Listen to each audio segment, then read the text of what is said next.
Welcome back, everybody.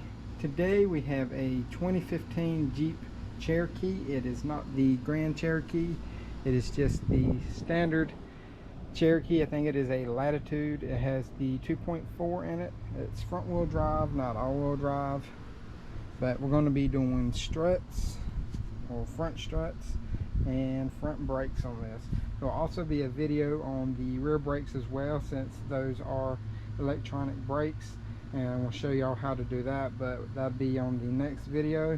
But this video we're going to be doing the front struts and the front brakes, and these brakes, or struts I should say, are held in with this right here, just about a 3/8 thick piece of plastic, and it's got one bolt on the knuckle, but you'll see that as we get going. But let me make sure I got all my tools, and then we'll be getting on everything and showing you how to do it. Alright, so here we are underneath it right now, and first thing I want to do is pull this brake line out of the bracket right there, and then we're going to pull this wheel speed sensor out of it as well.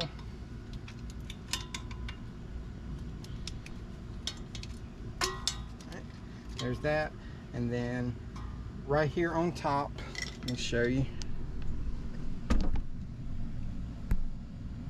right there, if I can get it focus, but right there is a 10mm, and you're going to want to pull that out,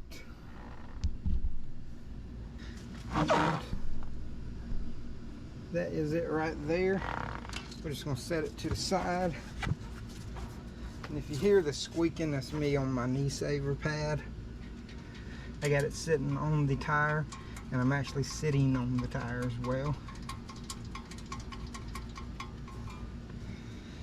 And to do this job, you're going to need a variety of tools, actually, because you're going to have to take the brakes off, the whole knuckle assembly, the sway bar end link, the axle, and the lower control arm nut is going to have to come off as well. So what we're going to do, we're going to start by taking off the sway bar end link. It is a 15mm. I don't know if you can see it. It is right here, and you can take it off completely if you would like to, but I just take the upper portion off.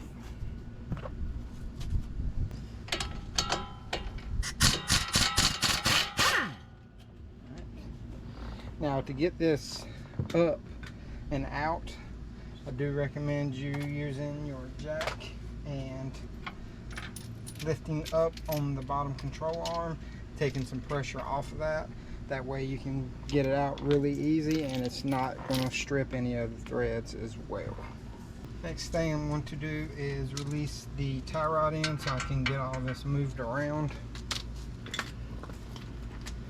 The tie rod end is an 18mm.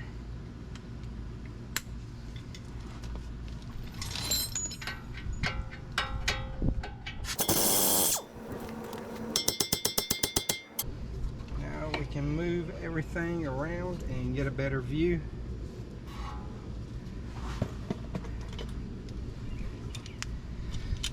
Next step I'm going to do is take off the caliper and bracket. I'm going to take the caliper off first. I believe I said 14mm on these. Yep. The actual bracket bolts are actually an E-Torx.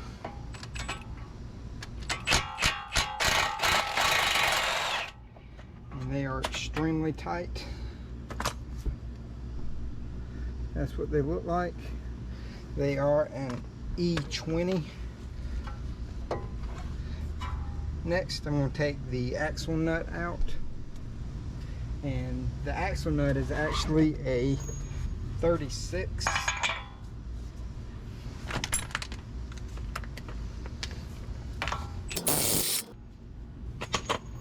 There is your axle nut.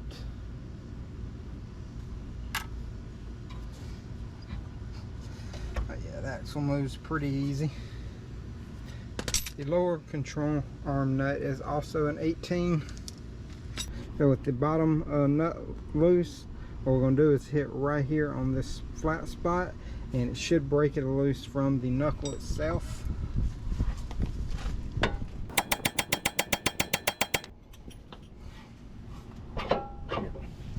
And there it goes. So there's the hole that I put my pry bar into, and I pried down on it, and it let me move the actual knuckle out from inside of it. And there it is right there.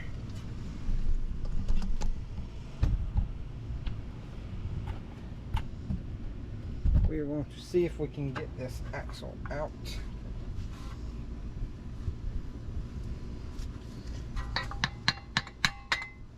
There we go. The axle is out now. And now that it is out, you can see that there's an E-Torx right here, and there's another nut on the other side.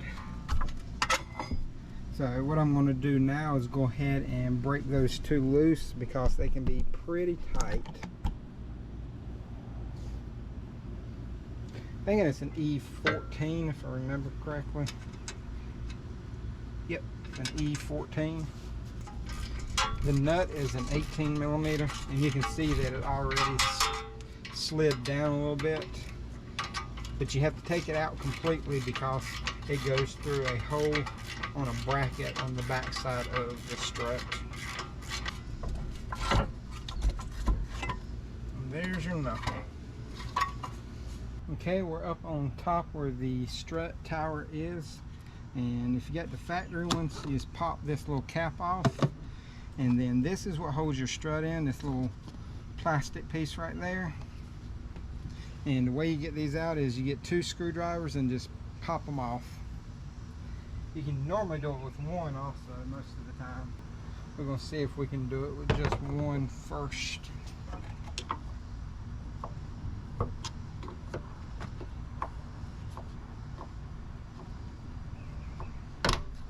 that one.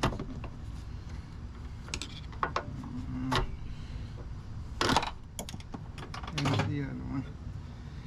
Once you have one of them's going to kind of hold it, push up a little bit. And here's your strut. So your strut is right there, and like I said, all that's holding it on is this little plastic clip right here. And the new one should come with the anchor clip. We're just going to make sure that they are the same, and they do look the same. Yes, I'm barefooted again. Always barefooted if I can help it.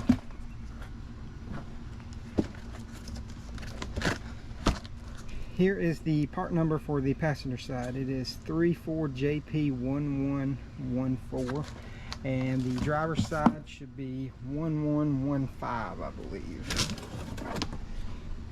Yep, right there. 34JP1115.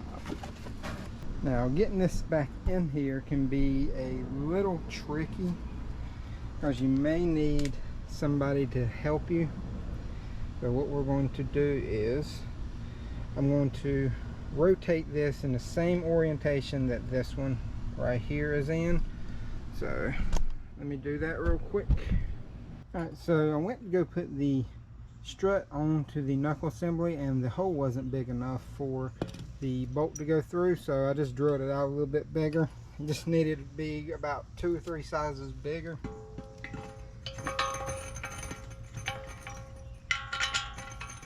Now she can go through.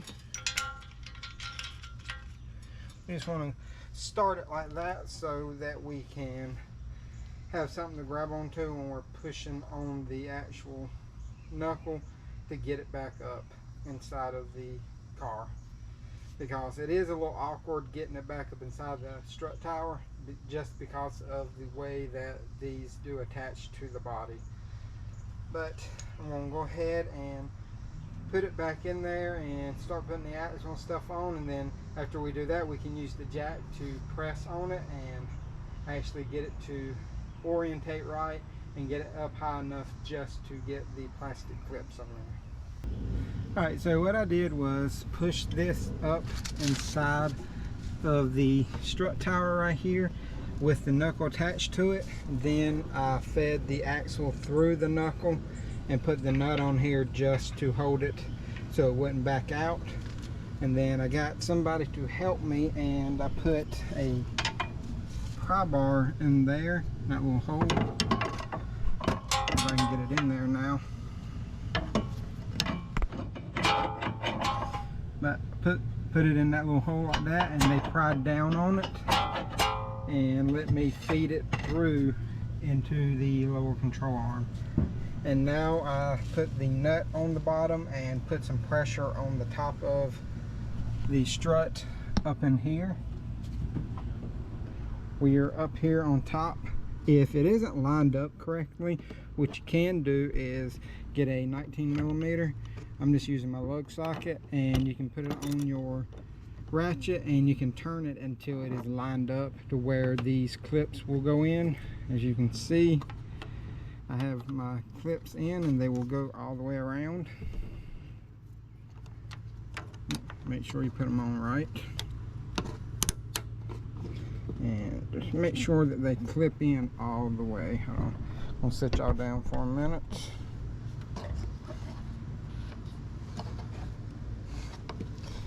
Come on. And there it is. Like I said, just make sure that they're touching right there and right there. And this one just had a little rubber plug inside of it. If I can get it to go back in. Then we're going to release pressure. And here we are. We got it to this point. Now, what we're going to do now is actually start putting the brakes on here. This is the piece that holds the brake rotor on. It is a 5mm, and I just used one of my RBRT sockets to pull it out just so I don't strip the head. And we're going to clean this up with some Scotch-Brite real quick, and then we'll throw the rotor on here. There is the old one. Here is the new one right here. This is the part number I got. Got it from O'Reilly's Brake Best 721622RGS, and they are the same for both sides. And then there's part number 8 for this. Here's brakes. It did come with the hardware. Brake pad number is SC1640, and this is ceramic and it includes hardware. But I'm going to clean this up real quick and then I'll be right back. Here's the new rotor. I got some brake cleaner on some shop towels, and I'm going to wipe them off because they do send these with packing grease on them just so they don't rust. Oh, and also, by the way, this uses lug studs and not lug nuts. Did check, make sure that these sliders are nice and free.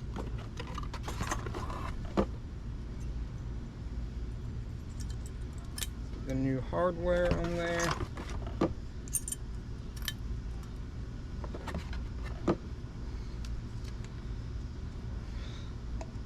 Then I'm gonna take a little bit. Then I'm gonna take a little bit of brake grease and just put just a little bit. I know I got a little bit more than I should have on that one. Pretty much that's about all you want on it. And this one right here didn't come with any kind of brake indicators, so but I like to put these in sideways and then twist them up, and they'll snap right into place without you trying to fight the little springs on them. I'll show you again. Just slide them in, or you can do it this way, and you twist, you can pull them back to where you need it. And be careful with these. These do have the composite slash plastic pistons in them, so if you over tighten them you can crack the piston. I know they make brake compressors, but a good old C-clamp works just as good. Takes me back to my roots when I was a kid, and that's all we ever did was use a C-clamp. Try to get this boot fold back under.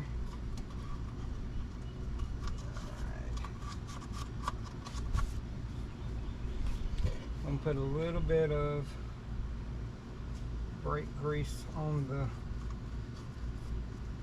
piston and the boot just to keep it lubed and hydrated, I guess. A little bit on the contact front. And if you're doing fronts and rears, do one side at a time, or do like one axle at a time, and then compress the pistons back out. That way you're not pushing all the brake fluid back into the reservoir and overfilling it. Just as an FYI.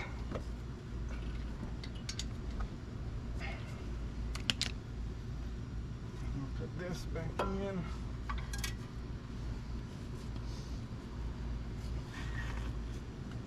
Now I'm going to loose free. I'm going to jack it back up so I can put the sway bar link back in, and then we'll go ahead and tighten up the lower control arm, the sway bar links, and the tie rod end, and then we'll be done. But let me go ahead and do all that real quick, and I'll be right back. Alright, I went ahead and installed the wheel speed sensor, the tie rod end, tightened the cross shaft bolt for the knuckle that goes through the strut, and did the lower ball joint. And now all I have to do is torque down the axle nut, and this torques to 148 foot-pounds.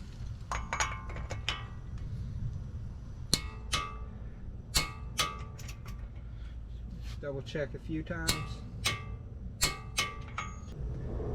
So that's pretty much putting front struts and front brakes on a Jeep Cherokee of this model. I think it ranges from like 14 to 19, I believe. It may even be 13. I have to look that up, but I'll put it in the description. But this is pretty much everything doing a front strut and brake job on one of these. Just remember, before you take off to seat in the brakes, pump the brakes before you take off, because they do expand and you need to compress back onto that. And another thing, the lug studs, they torque to 96 foot-pounds as well.